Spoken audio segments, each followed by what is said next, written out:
Ang lung cancer ay isang malubhang kondisyon na patuloy na nagiging isang hamon sa kalusugan ng maraming tao. Kung kaya't ang kaalaman tungkol sa sakit na ito at ang mga paraan ng pag-iwas ay makatutulong sa pagbaba ng kaso ng lung cancer sa ating lipunan.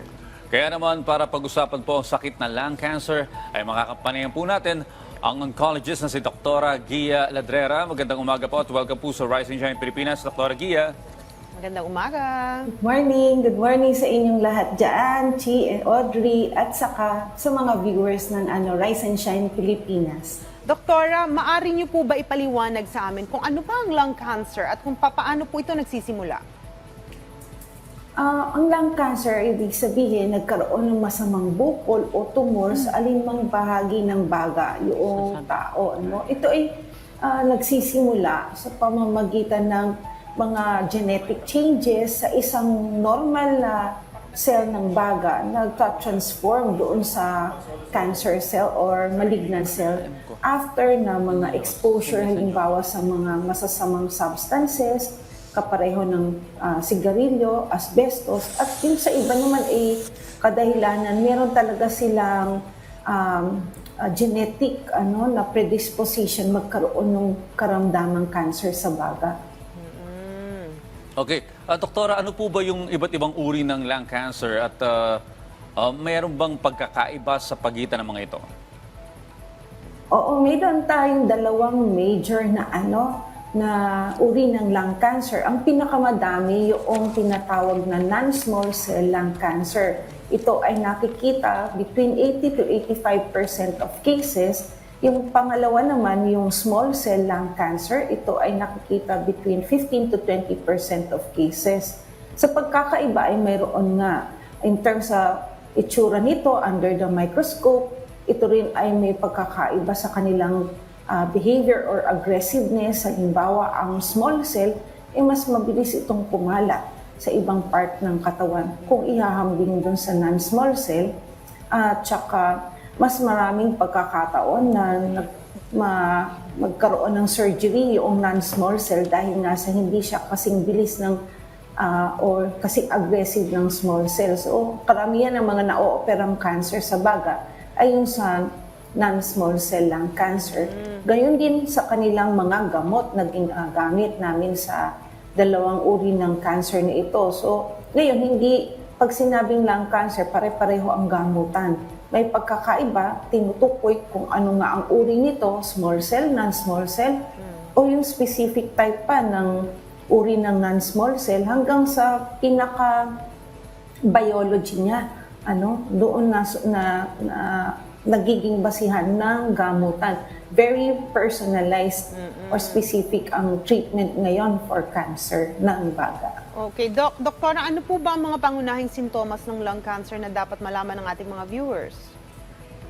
Ang pinaka-common ubo. Karamihan dito sa mga sintomas ng cancer sa baga, non-small cell or small cell, ay mga non-specific. Ibig sabihin, ito yung mga sintomas maaring matagpuan natin sa ibang uri din ng karamdaman.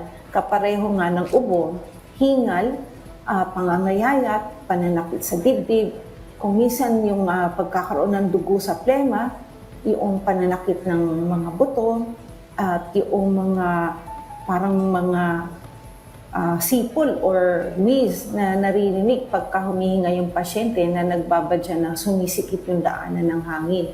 So ito yung mga karaniwang mga sintomas ng cancer ng baga. Opo. Medyo nakakatakot pala kasi yung simptomas niya, pwedeng akala mo normal lang na simptomas, yun pala cancer na. Pero siguro pag tuloy-tuloy, doktora, yung medyo grabe na yung ubo, ito na yung pinapatingin talaga sa Dapat talaga espesyalista. patingin. Pero doktora, general knowledge na po ang paninigarilyo bilang isa sa pinakasanhi ng lung cancer. Ano pa po ba yung mga hindi alam ng nakararami na pwede rin maging factor sa pagkakaroon ng lung cancer? So, sabi mo nga, paninigarilyo. So, gusto ko lang din malaman ng mga viewers natin, hindi lang bilang aktibong smoker naninigarilyo. Maari din yung tinatawag na passive smoker kasi nalalanghap din naman niya yung chemical na galing doon sa usok ng sigarilyo. So, passive smoking.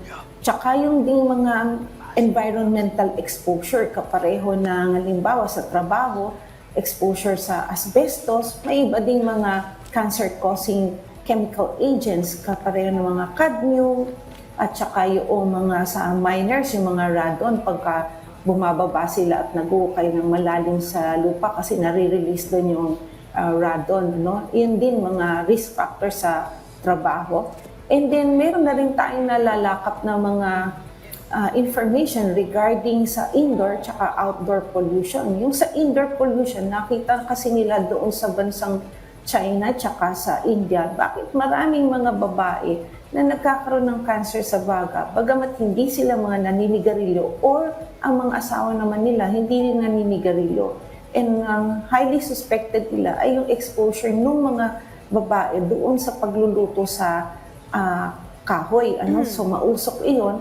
Kaya yan ay tinatawag na indoor pollution. Maski nga din yung mga outdoor pollution, nasa mga between 2 to 6% ng mga lung cancer ay ina-attribute sa exposure ng individual sa air pollution natin. Yung mga diesel fumes, yan, mga identified din yan.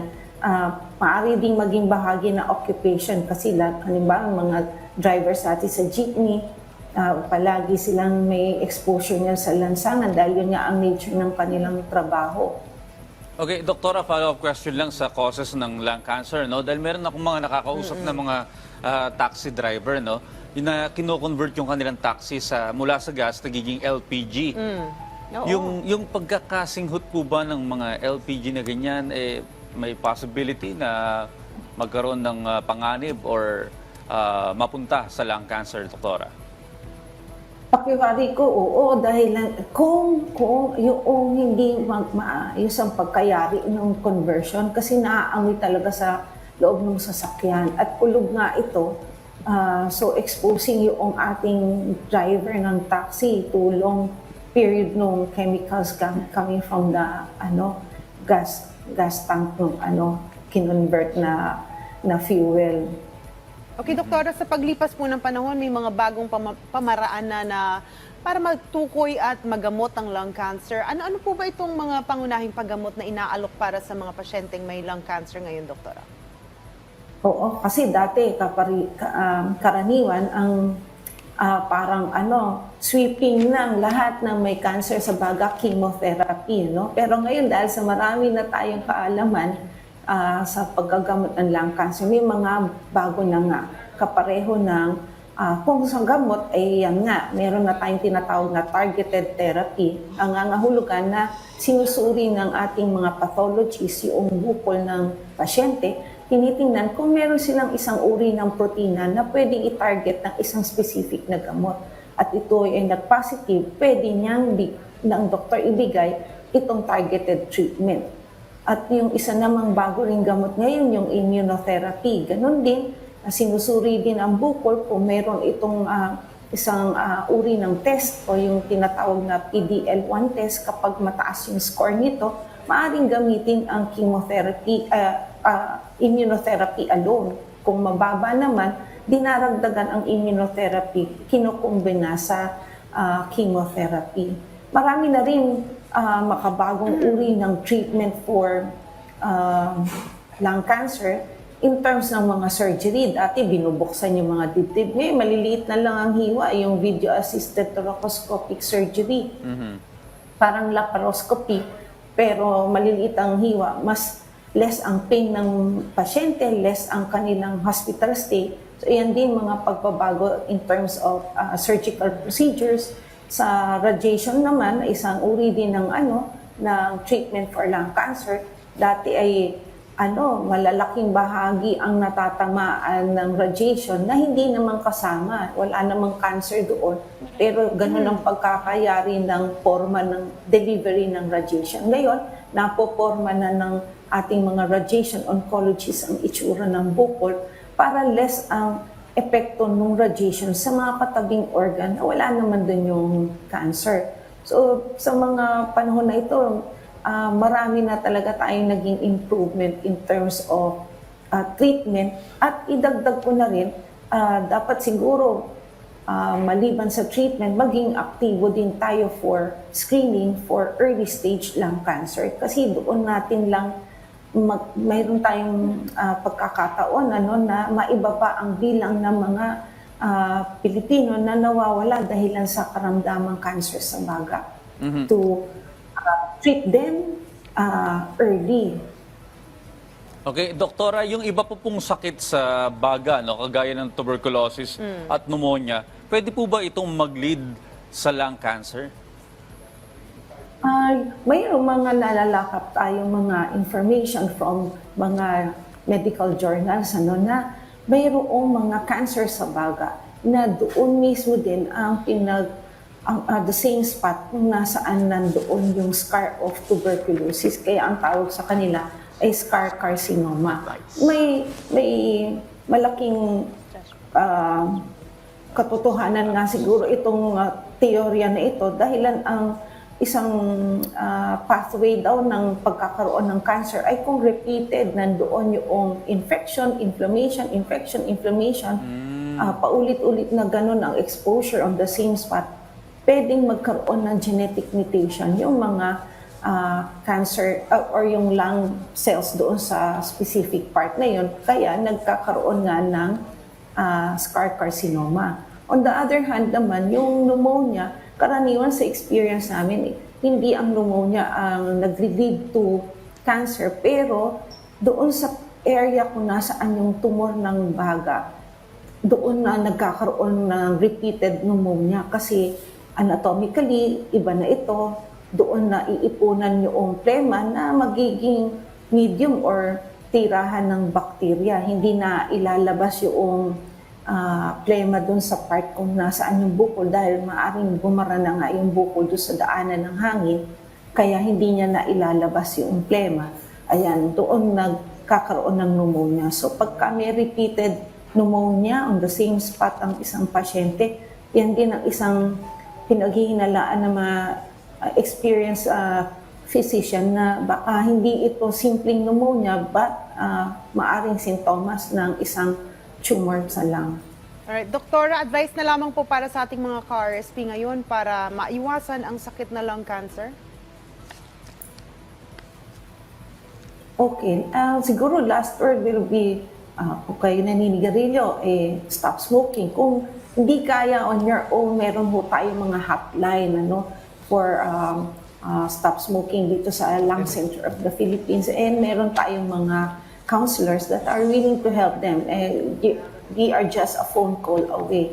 At kung meron naman po silang mga risk factor for lung cancer, example ay kayo nga po ay naninigarilyo, higit sa 20 taon kayong naninigarilyo, o meron kayong kamag-anak, first degree relative na nagkaroon ng cancer sa baga, bagamat hindi siya nanigarilyo. So ang tinutumbok natin, baka may shared genetic material kayo na kayo din ay nasa at risk to develop the same disease. Kayo din po ay inaanyayahan namin to perhaps visit us sa aming website sa Lung Center at tingnan baka nga po kayo ay pwedeng i-qualify namin for screening for lung cancer dahilan nga po screening ng early at makita ng maaga ang lung cancer, mabigyan ng karampatang kalunasan, ay maibigay namin yung cure, maibaba natin yung number of death rates secondary to lung cancer. So just visit our website at Lung Center po sa lahat ng ating viewers to gain more information about quit smoking at saka screening and treatment for cancer. Alright, maraming salamat po sa lahat ng impormasyon na ibinahagi niyo sa amin ngayong umaga at pagbibigay sa amin ng malalim na impormasyon patungkol sa nakakabahalang lung cancer. Muli, nakapalingan po natin ang oncologist na si Dr. Gia Ladrera. Maraming salamat po sa inyo, Doc. Maraming salamat, Doktora. Thank you.